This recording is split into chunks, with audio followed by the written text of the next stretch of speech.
কালিমুল্লাহ যখন পৃথিবী ছেড়ে চলে গেলেন বন্ধু, ওনাকে প্রশ্ন করা হলো, আপনি আপনার মরণটাকে কেমন পাইছেন?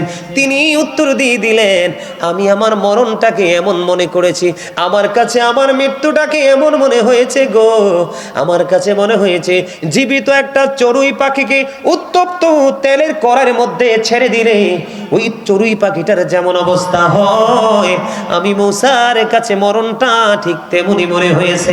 জোরে জোরে বলুন আল্লাহু আকবার।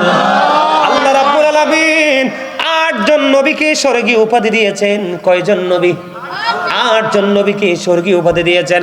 একজন হলো আপনার আমার প্রাণের নবী ও বন্ধু, আরেকজন হলো আদম সফিউল্লাহ, নূহ নাজিউল্লাহ, ইব্রাহিম খলিলুল্লাহ, ইসমাইল জবিউল্লাহ, দাউদ খলিফাতুল্লাহ, মূসা কালিমুল্লাহ, ঈসা রুহুল্লাহ, মূসা কালিমুল্লাহ। আল্লাহর সাথে মূসা কালিমুল্লাহ কথা বলেছেন।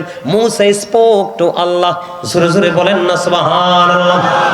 বন্ধুরে আমার, উনি যদি বলে ওনার মরণটা এমন হয়েছে, তাহলে পাপী মানুষের মরণ কেমন হতে পারে রে? আপনার আমার প্রাণের নবীর শ্রেষ্ঠ মুবারক বুক মুবারকের উপরে যখন আজরাইল হাত রাখলো, আজরাইল রাখার পরে আমার নবী প্রশ্ন করলো, রে আজরাইল, তুমি আমার বুকের উপরে কি রেখেছো? নবী গো, আমার একটা অংশ রেখেছি।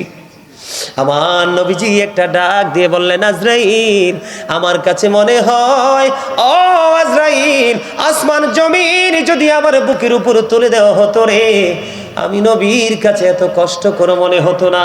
তোমার একটা অংশ আমার উপরে রেখেছো, আমি এতটাই কষ্ট ভোগ করতেছি, অনুভব করতেছি। বন্ধু আমার নবী একটা ডাক দিয়ে বললেন, আজরাইল রে, আমার উম্মত এত কষ্ট সহ্য করতে পারবে না, আমার উম্মত গুলো দুর্বল, সইতে পারবে না, আমাকে আমার উম্মতের যন্ত্রণা পর্যন্ত তুমি দিয়ে দাও। জোরে জোরে বলেন না সুবহানাল্লাহ।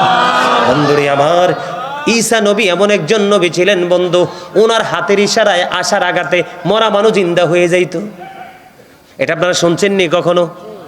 একবার ঈসা নবীর ওনার একটা মুজিজা ছিল।